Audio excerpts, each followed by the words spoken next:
Good afternoon, ladies and gentlemen. Shalom. I'm David Mensah, spokesman for the National Public Diplomacy Directorate in the Office of the Prime Minister this Monday, the 21st of April.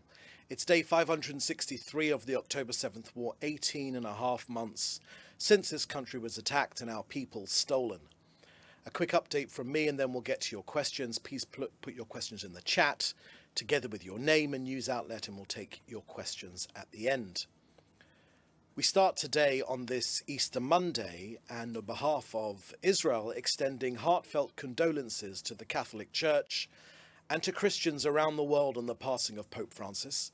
His leadership was marked by humility, compassion and a steadfast commitment to uplifting the poor and calling for peace in a troubled world. As our President has made clear also to our Christian communities here in the Holy Land, in Jerusalem, in Nazareth, in Galilee, and elsewhere and beyond. We here in Israel recognize your deep spiritual connection to this land and your vital contribution to our shared society. And as you mark this Easter season, may the message of hope and renewal resonate even amidst sorrow. May Pope Francis' legacy inspire continued dialogue and understanding among all faiths. May his memory be a blessing. Next, I have the sad and unenviable duty to inform you of a tragic fallen amongst Israel's armed forces. The number of fallen soldiers in this war has unfortunately risen to 848. Warrant Officer Galab Siliman al-Nasara was 35 years old, and from the Bedouin community of Rahat, he fell in battle against Hamas in northern Gaza. The Prime Minister spoke for the nation when he sent heartfelt condolences to the family of Warrant Officer Galeb Nasser of blessed memory. He said the entire people of Israel mourn together with his dear family, and the entire people of Israel salute him for his heroism. He also sent best wishes for a complete and swift recovery to the fighting men and women who were wounded in the same battle. May his memory be a blessing forever.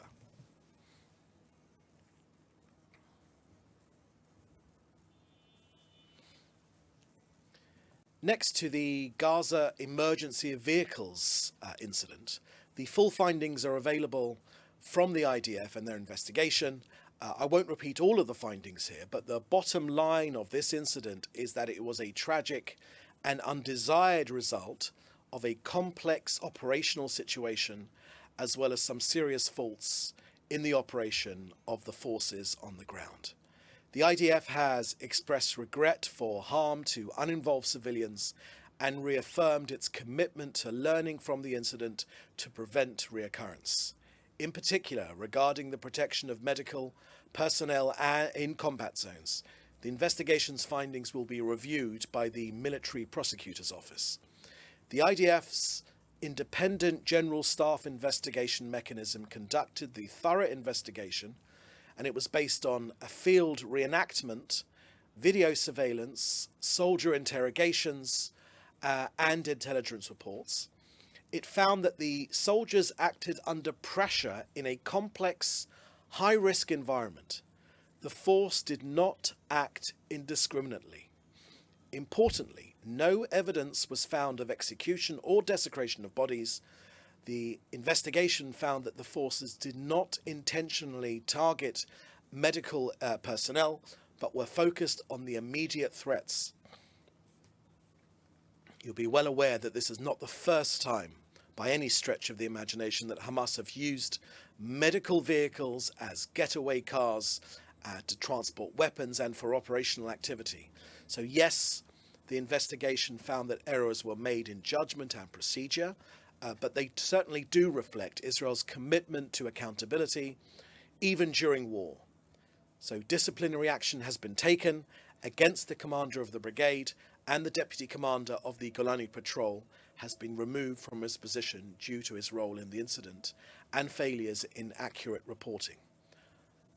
Of the 15 people killed, 6 were confirmed as Hamas operatives. 6 were Hamas operatives, again demonstrating how Hamas embeds itself inside, amongst civilians, abuses humanitarian symbols to endanger lives. Now let me address the broader issue. Some say, and I've heard this in many media outlets, that Israel cannot investigate itself. That criticism simply does not stand. Every professional military, the British, the Americans, the Canadians, investigates itself. That is the international standard practice, and to say otherwise is applying double standards to Israel, as is so often the case in the international media. For instance, the UK's Iraq and Afghanistan investigations and the US's probes into incidents like Haditha or Kunduz or the Kunduz airstrike were all internally conducted.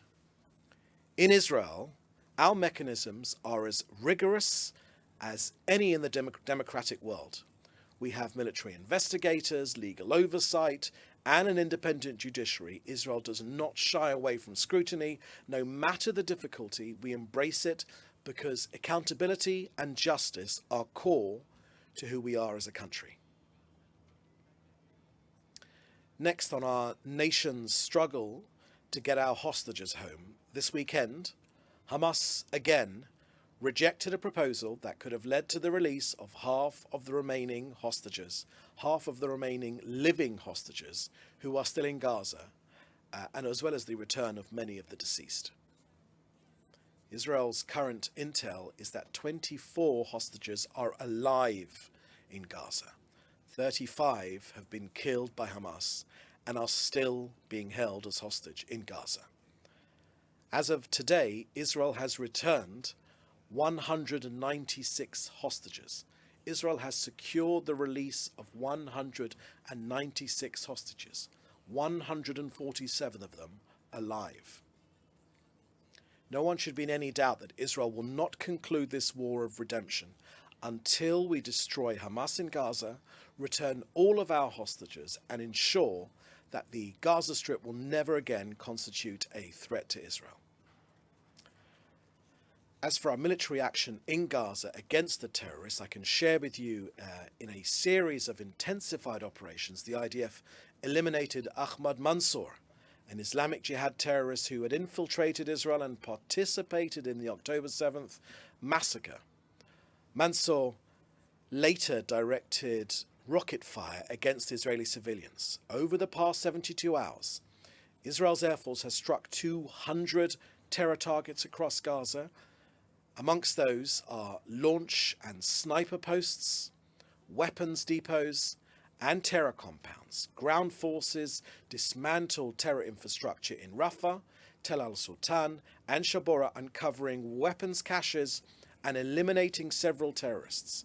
In northern Gaza, troops have targeted operatives hiding in an underground facility and destroyed Hamas sniper nests, which were threatening our forces.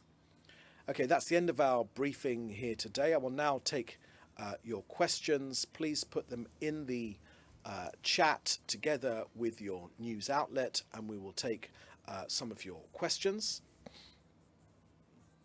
First question here I can see is from Jason Perry from NTD News. Are you able to provide any updates on Gazans voluntarily leaving the territory or countries who have agreed to take in Gazans? Thank you for that question, Jason. I haven't got any further information to share with you on those particular issues, but I would say to you that people that care about Gazans should want Hamas to leave, to surrender. They should want Hamas to give back our hostages. That would be the humane thing to do. That would be the decent thing to do if countries really care about Gaza. And they would also offer, as in other wars in this region and around the world, and not to mention Ukraine or in Syria, people have been able to leave, to escape the fighting. Why is it that Gazans are not allowed or have not been able to leave? The overwhelming majority of them. Hannah Julian, next question from Hannah from the Jewish Press. How many terrorists have been released from Israeli prisons as part of the various hostage release deals since the start of this war? Thank you for that question, Hannah. I don't have that answer for you to hand. Next question is a question from Ivan Batyera from TASS, the Russian news agency. It's a follow-up question regarding the passing of Pope Francis. Is Israel planning to send an official delegation to Pope Francis's funeral? If yes, is it known? Will it be at its head?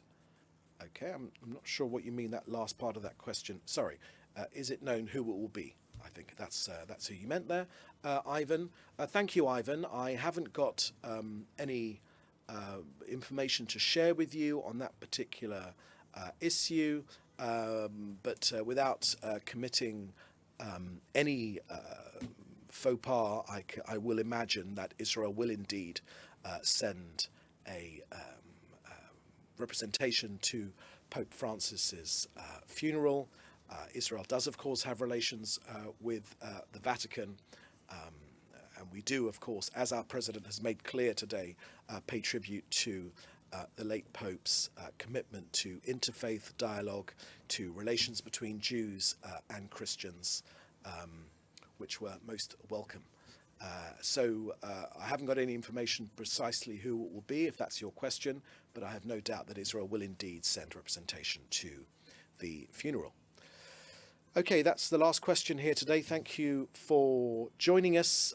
We'll have another briefing later in the week. In the meantime, you can contact us in the usual way for questions or for interview. And in the meantime, please do stay safe. And happy Easter, of course, if you're celebrating. And of course, our condolences to those who are mourning the passing of Pope Francis. Thank you very much. Bye-bye.